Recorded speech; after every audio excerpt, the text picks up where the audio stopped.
Banaskantha range police મહાનિરીક્ષક Shri Parikshit Rathod સાહેબ તેમજ Vav Tharad police અધિક્ષક શ્રી ચિંતન તેરૈયા સાહેબ નાઓની ઝીરો ટોલરન્સ ફોર ડ્રગ્સની નીતિ અંતર્ગત થરાદ પોલીસ સ્ટેશન વિસ્તારમાં આવેલ વાતડાઓ ચેકપોસ્ટ ઉપર વાહન ચેકિંગ દરમિયાન એક મોપેડ ચાલક સાજિદ ખાન ઉર્ફે આતિશ અલીફભાઈ અમીભાઈ જાતે રાઉમા વખારબાસ તાલુકો થરાદ જિલ્લો વાવ થરાદ વાળો મોપેડ પર લઈને આવતો હતો. તે ચેકિંગ દરમિયાન તેની પાસેથી માદક પદાર્થ મેફેડોન ડ્રગ્સ 29.57 ગ્રામ જેની કિંમત છે 88,710 રૂપિયા અને કુલ મુદ્દામાલ 1,48,710 ના મુદ્દામાલ સાથે પકડાઈ ગઈ. તેના વિરુદ્ધ NDPS એક્ટ અંતર્ગત કાર્યવાહી કરવામાં આવેલ છે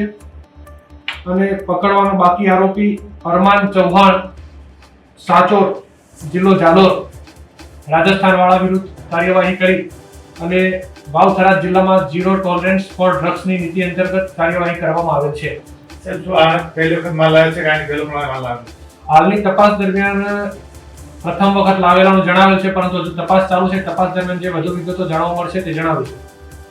અમે તમને આપીશું પળે-પળના સમાચાર. જો તમે અમારા નિર્ભય માર્ગ ન્યૂઝ ચેનલને સબસ્ક્રાઇબ કર્યું નથી તો અત્યારે જ નીચે આપેલા આઇકોન બટન પર ક્લિક કરીને સબસ્ક્રાઇબ કરો અને શેર કરવાનું ભૂલશો નહીં.